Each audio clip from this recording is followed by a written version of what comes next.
What's up, everybody? Welcome back to Comic Talk, and today we're joined by a very special guest. Now, this is interesting because our guest today is sort of indirectly associated with comic books, but we'll explain that in a quick second. First, let's just give a great welcome to Mr. Greg Cox. Mr. Cox, thank you so much for being with us here today. Thank you for inviting me. I'm looking forward to it. Yeah, so sort of your connection with comic books is that you've done several novelizations of comic books, which is very interesting. I think there's four, right? It's the 52, and then the Infinite Crisis, and then Countdown and Final Crisis. Is that correct? Those four? Well, there's also I did the first Daredevil novelization, Oh, of the course. Ghost Rider novelization, the Dark Knight Rises novelization, the Man of Steel novelization, and then miscellaneous short stories for Yeah, various Batman, Spider-Man, yeah. Green Hornet, Zorro, the Avenger anthologies. But yeah, the weird thing is I've never actually written a comic book, but since 1992, I've been doing prose versions of various Yeah. Marvel and DC and other Yeah. classic pulp characters. And But we'll go always in beyond just prose. that. It's also sorry. We'll go beyond just that. It's also, you've just become Mr. Media Tie-in. That's sort of your claim to fame is you work on all these wonderful, some novelizations, but also original stories, just detailing characters, pre-existing characters, and you've become very successful with that. So I guess where I want to start the interview is I'll take it back to the beginning.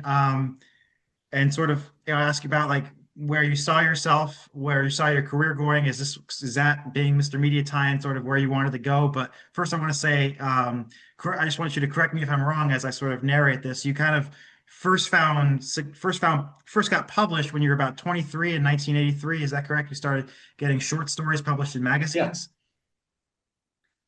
Sort of, right out of college, I was selling stories to Amazing Stories, magazine, Mike Shane Mystery Magazine, Fantasy Book Magazine. I started doing short stories. Mhm. And then actually at one point I went to the Clarion West Science Fiction and Writing workshop in Seattle in 1984, Mhm. where I met a legendary science fiction editor named David Hartwell. And he convinced me that if I was really serious about this, I should move to New York City. I was living in Seattle at the time and get a job in publishing. And short version, it took him 2 years, but he talked, the words wasting your life in Seattle may have been used. I broke down, moved to New York, and then I actually worked 9 to 5 from the other side of the desk as an assistant editor, editorial assistant, full editor for various publishers. And well, occasionally the tie-in stuff started happening.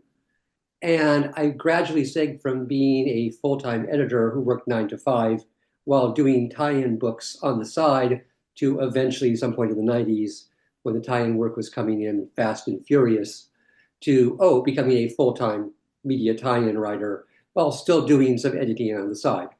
Mhm. So, Yeah. and that's sort of been the situation.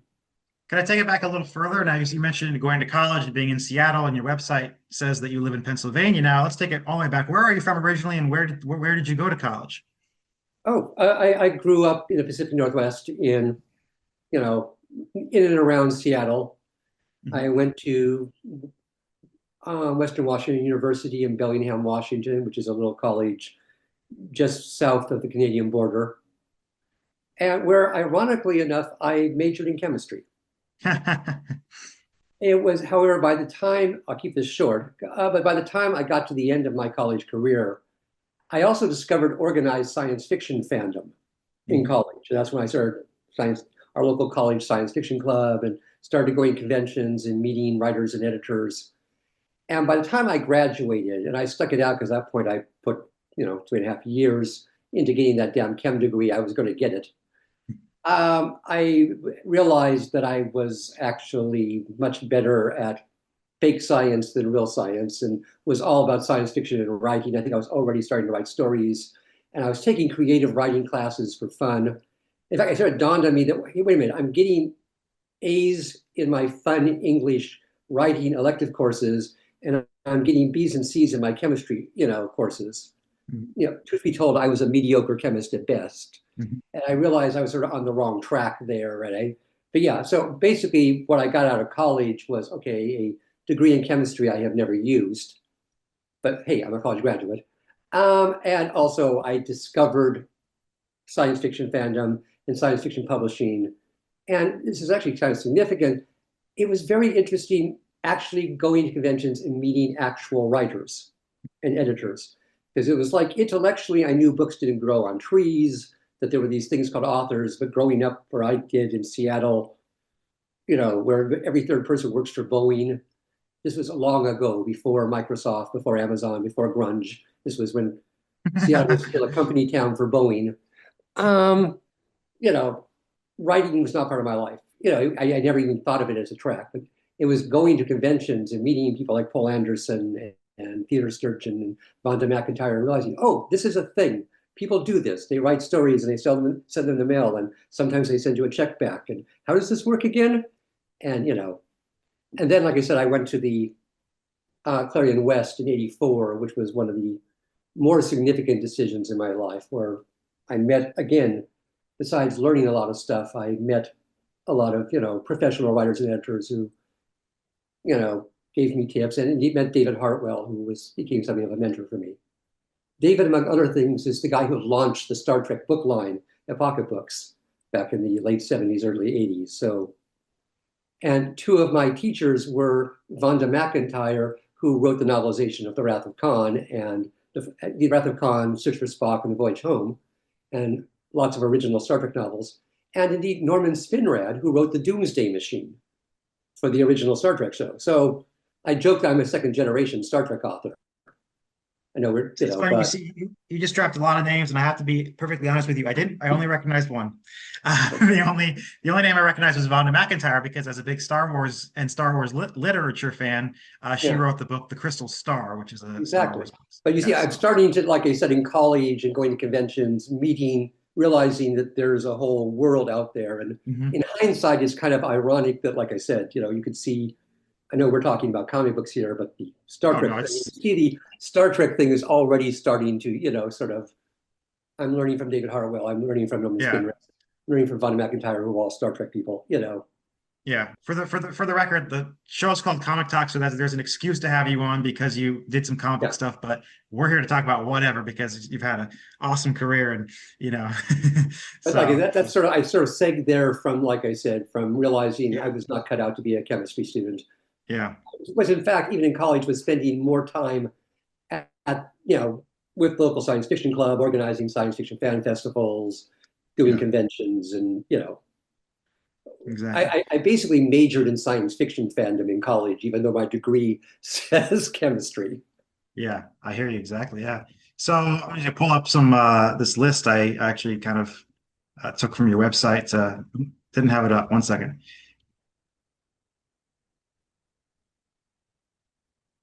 So the first actual novel that you got credit on was part of a series at the time called Robert Silverberg, Time Tours. But then Star Trek Deep Space Nine, you started doing Star Trek and Iron Man: The Armored Trap. So for kind of a science fiction fan, this must have been a dream sort of this is when your dreams started to come true, kind of, right? Yeah, and in fact, before both of those, first thing that sort of got my foot in the door is I did a couple of Batman stories for DC. Oh wow. These were not novels. Back in 1992, when Batman Returns came out, the Hmm. second Tim Burton movie, they put out a couple of anthologies of short stories featuring the Penguin and the Catwoman. Hmm. A friend who, an editor, at this point, I'm living in New York City. I'm working as a science assistant editor for a science fiction company. I got word from a friend that DC desperately needed a whole bunch of Catwoman and Penguin stories to tie in with the movie Michelle Pfeiffer, Danny DeVito. Um, and a friend of mine who knew a guy at DC got us a chance to pitch some stories. So I wrote a Penguin story for the Penguin book. I wrote a Catwoman story for the Catwoman book, and that was kind of my foot in the door into the whole tie-in writing thing. And then Hmm. shortly, and indeed, the editor who hired me to write the Star Trek books had read the Batman and Catwoman stories and knew I was. And we also knew each other because at least at that time in, early 90s, the science fiction publishing world was kind of small. We all, you know, knew each other, ate at the same diners, went to the same parties, so hey Greg, you're a huge Trekkie. Would you like to do DS9? Kind of thing. Yeah.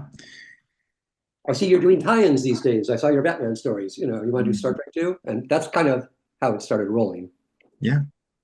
Fantastic. And then, so me, since then you've done, let me see real quick, 13 novelizations of various things like movies for a variety of different publishers. Now, I'm sure out of everything you've done, done everything from like Underworld to Roswell to, let me see here, Alias, Terminator Salvation, CSI of all things. I'm sure that there's been plenty of stuff that you weren't super into or weren't a big fan of, but you got the job and you did it. But what are some things that like were the most exciting for you as in terms, oh, I get to write this, like Exactly. Like I said, my not so guilty secret is I grew up reading this stuff. I'm old enough to remember, riding down my bike and getting comic books at the 7-Eleven when they were yeah. 12 cents a piece. I'm not quite old enough to remember 10-cent comics, but getting a Slurpee, and get to start getting Slurpees with the Marvel heroes on the cups. Yeah, there's some, bucket list stuff that, oh my God, the first time I got invited to do a Planet of the Apes story, and, I grew up on Marvel and DC. So, when they told me, hey, we got a chance, that first phone call, hey, Greg, I just got word DC is looking for people to write Batman and Catwoman story, Penguin and Catwoman stories. Wow. I mean, I grew up watching, you know, Adam West, Burgess Mhm. Meredith and Dewey Newmar on TV. So thrilled. Um, so yeah, there's been a few projects I've done, honestly, that didn't pay a lot, but just because, oh my God, Zorro, yeah, I'm there. It was it didn't Of make a lot course. of money. I didn't get rich off of it. Zorro, of course, the Green Hornet. I did a Green Hornet story. That was so cool. But yeah, I read Planet Apes because I've been a Trekkie my entire life. And yeah, the Avengers and the X-Men. This was all fun. So a lot of it, yeah, which is really great. And Godzilla. I mean, oh boy, Godzilla. it's great. It just gives me an excuse to, oh gee, I have to go down and watch a bunch of Godzilla movies for inspiration now. I'm working. I have to go back and rewatch, a bunch of old Star Trek episodes for research. Twist my arm. I'm sorry. I was just trying to get some check my notes here real quick. Um, what are so out of everything you've done, whether it's Star Trek, DC, or even maybe, anything else, what out of your works is are you the most proud of just from what you wrote? Like what if you someone to say, hey, Greg Cox, who is he? What should I show them? Oh, that's hard to choose. I mean, ask any author that, like, choose your children. I'm going to defer that to the public. And I will say that, not necessarily the misspelling, the book I hear about all the time. Mhm. Um, when I'm playing around on the internet and people go, hey, are you Greg Cox? Are you the guy who wrote Mhm. the most popular books? The name is, in fact, I did 3 books about Khan for Star Trek. I did an entire Okay. trilogy about, Khan Noonien Singh, as in Wrath of Khan. Yep. And just from like feedback from the public, going to conventions, playing around online, it's always, hey, you know, are you the Greg Cox who wrote the Eugenics Wars trilogy? That's me. I'm sort of resigned to the fact that when I depart this mortal coil, my obituary will say Greg Cox, author of the Eugenics Wars trilogy and many other fine novels. Yeah. Now, once in a while, it's, hey, are you the guy who wrote the Dark Knight Rises trilogy, the Dark Knight Rises novelization? Hey, are you the guy who wrote the Librarians novels? But like I said, the book series people seem to associate with my name. And hey, Mhm. are you the guy who wrote the Khan books? Yeah. I'm the Khan guy. In fact, I will even brag I am a bonus feature on the Wrath of Khan DVD. Yes, I was just going to mention that because you And wrote they that. interviewed me That's because I was the Khan guy. yeah, yeah, that's fantastic. So is there anything that you as sort of a science fiction nerd like? have is it a bucket list item that you haven't gotten to that like would be a dream? Oh yeah, I've got a few, Um, Star Wars remains the Mount Everest I have yet to climb. Yeah. Oddly enough, and Terminator, everything. Also, the original Universal monsters.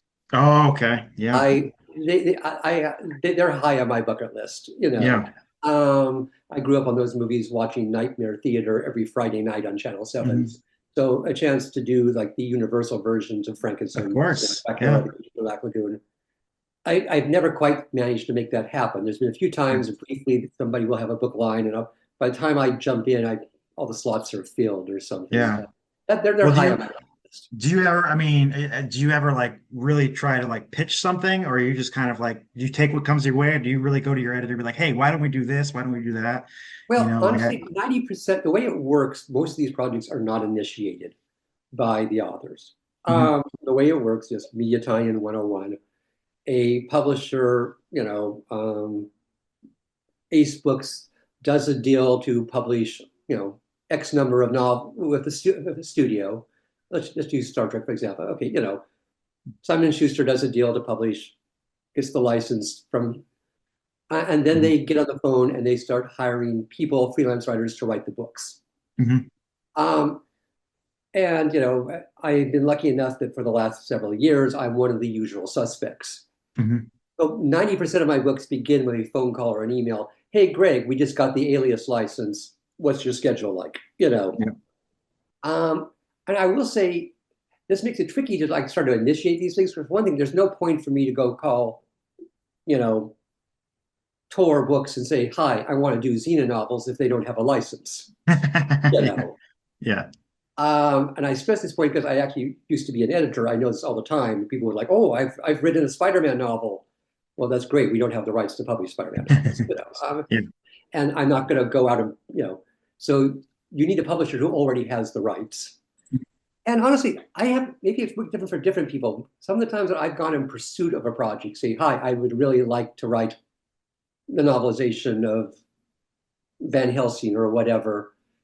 It, it, it hasn't worked. It's sort of like it's the editor buys the license and then they go to their Rolodex and start calling people. In fact, it was Yeah. funny with Superman. Superman and I kept passing like ships that passed in the night for years. At one point, I was offered there was some talk of me doing a Lois and Clark novel, but Mm. that didn't happen because I think I had a schedule conflict.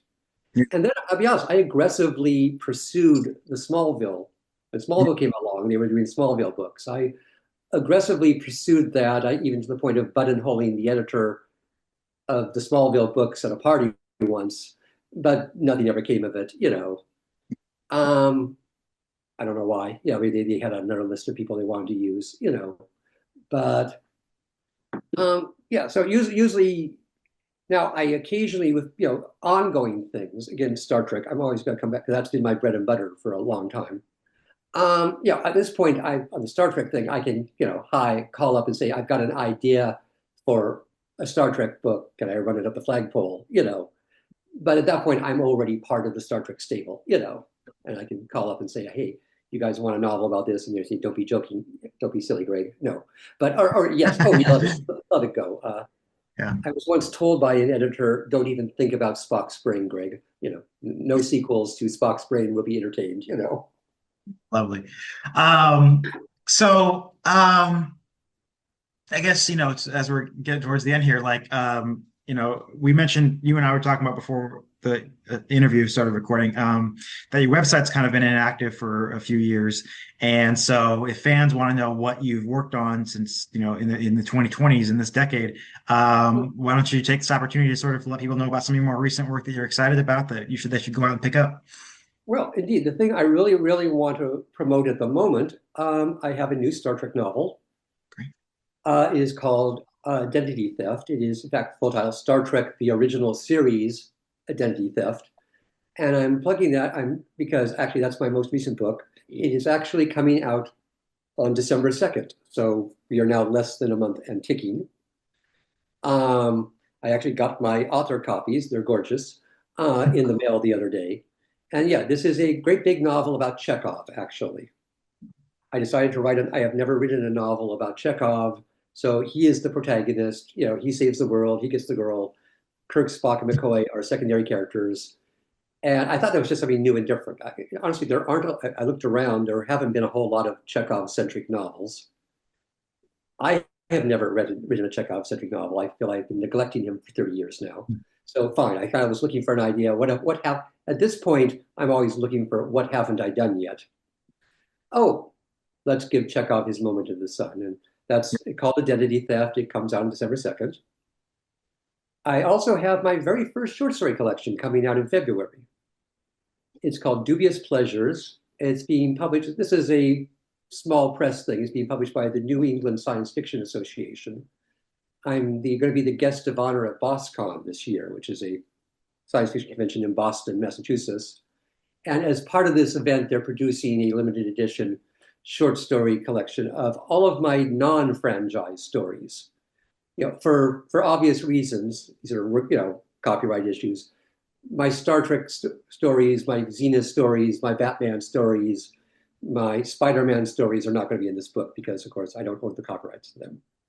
So my handful of original non-media tie-in stories are being collected in a book. So that's kind of exciting. Got 30 years worth of stories going all the way back, bringing us back to where we started. Some of those stories from Amazing Stories magazine and Mike Shea Mystery magazine and whatnot that I wrote when I was just starting out, you know, right, fresh out of college.